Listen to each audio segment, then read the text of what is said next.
Hey guys, Bill McDonald here. Do a little recap here from LaCrosse, Wisconsin. Man, it bites. That one hurt.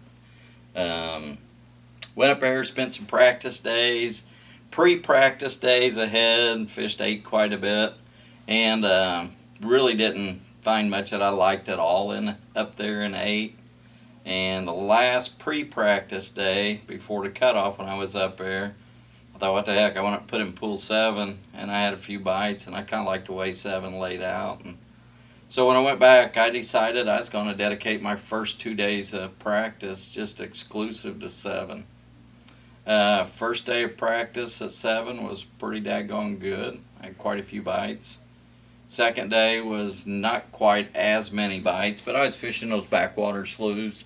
Some of the things you kind of had to work to get into, and run across the sandbar here and there to get into some of these things there. And yeah, I really thought, the one spot especially, I had a spot where I had quite a few bites in, and I was jacked up to say the least. So final day of practice, I said, well, I'll go to 8. So went to 8 and spent the day down there in 8 running around. Found one little spot where I'd caught some fish when we were there back in, I think, 17.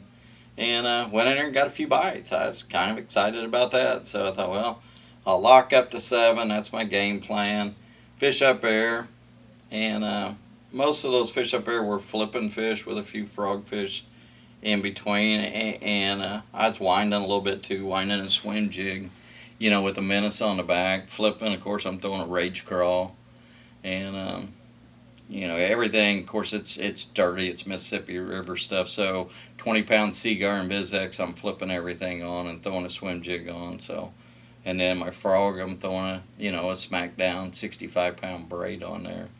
So I felt good about everything until, the night before the tournament when you get that draw number. We had 201 boats, I believe, in the tournament, and lucky me, I draw boat 198. So 198, there's not much option. So I dedicated. I decided. I was already set in my mind. I'm going to 7. So I run to 7, get in the lock. I'm the last guy in the lock, of course. And up there, they do things the right way. However you go into locks, how you come out of the lock on the other end. So last guy in, last guy out of the lock. I run down, shoot across my little bar there to go into my spot, and followed 2 other boats into that same area where I got those bites. And the guy in front of me, and going in, it's only wide enough for 1 boat. So I'm following him in and watch him catch 2, one about 2 pounds and one about 4 pounds. And I can't even do nothing but just sit and watch him and flip the edges a little bit there.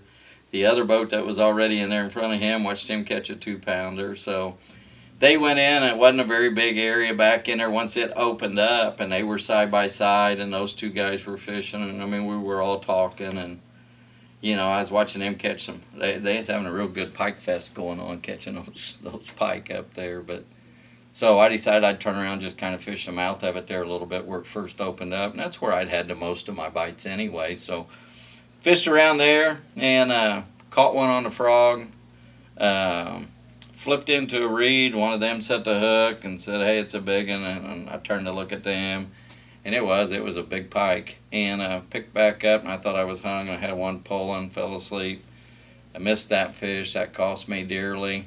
Kind of got frustrated sitting there following him, so I said, heck, well, it ran out, ran to the next slough, ran in there, caught a really, really nice smallmouth, a couple short fish that were just short, solid 2-pound fish with 13 3/4, 13 7/8.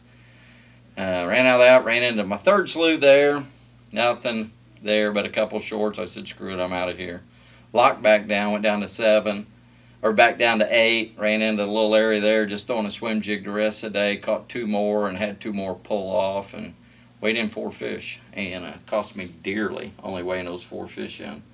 So next day I decided I'm going to spend all my day fishing. I'm not locking. I'm not going to 7. I'm going to stay in that one little oxbow deal. Went in there and spent the day, flipping most of the day. I threw a swim jig, some, nothing. I caught 2 on my flipping there on a rage bug, and then picked up a spinning rod with an ocho on it and just threw on outside grass line. And I ended up catching 3 more and completed my limit there. And come back in. I think I finished 106th, I think it was. They paid 100 places or 101, something like that.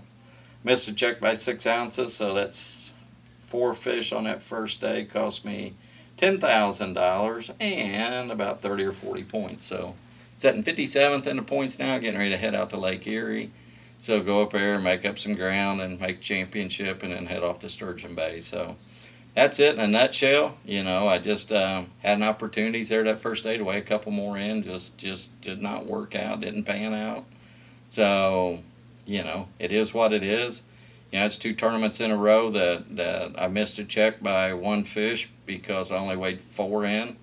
So I got to weigh 5 every day. So just a bad deal on my part. Should be way up in the points. I'm not. So $20,000 lighter.